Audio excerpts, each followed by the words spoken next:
Hey guys, my name's Clarence Poon, and I'm from Calgary, Alberta, Canada. Back in 2005, I was involved in a bicycle crash accident. I was riding westbound on the highway number 1, just outside of Chestermere Lake, and I was probably riding about 30 kilometers per hour, and then I was hit in the behind by I believe it was a old Chevy pickup truck, by a driver that was intoxicated.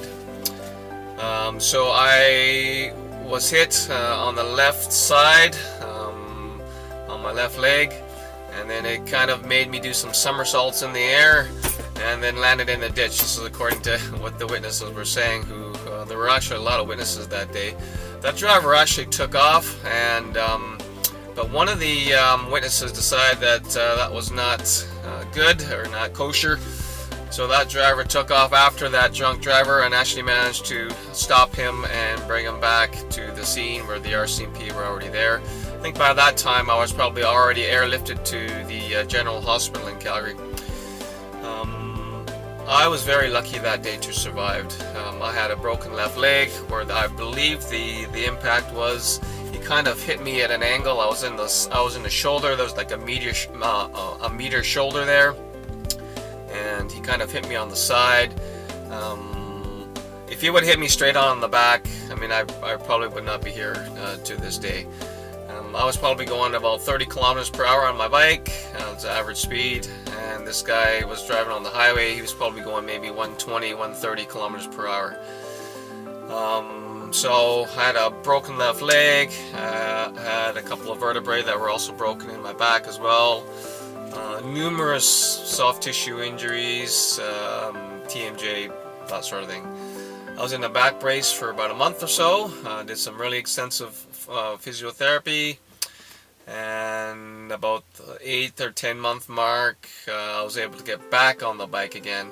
And I have to say that the first time I got back on the bike after my accident, I was quite, I remember the first car that kind of went past me, and I was kind of like white knuckling it on my handlebars, and I was kind of like flinching it a little bit. But after that, it kind of went away after the next couple of rides. I've been riding bicycles since I was a little kid, and seriously riding since 1986, where I kind of picked up the sport of cycling racing. That year, 1986, was the first time I saw the Tour de France, where I saw Greg LeMond win the Tour de France that day. It was a very dramatic race, and I can't remember if it was ABC or NBC who did the telecast. They told a compelling story, and I just got hooked onto it, hook, line, and sinker. So I've been riding since 1986, whether it be competitively or uncompetitively, recreational, that sort of thing. So cycling's always been my passion. It's now 2019 August, and I am now currently living in Puerto Vallarta, Mexico. I have my own cycling business, cycling touring business. I've been doing this for 4 years, going on 5. My cycling business is called Puerto Vallarta Cycling, and now I get to greet and meet so many awesome, outstanding cyclists that come to my city, and I get to give tours to. This is what I've always been. I've always loved cycling. Like I said, ever since I was a kid, growing up in elementary school, I've always had a bicycle of some sort, and this is what I love to do. And nothing is going to stop me from doing that. The cycling here is awesome. The drivers here are way more respectful of cyclists than in where I'm from, Canada, or what I've heard from the USA. People actually give us respect while riding out here in Mexico, believe it or not.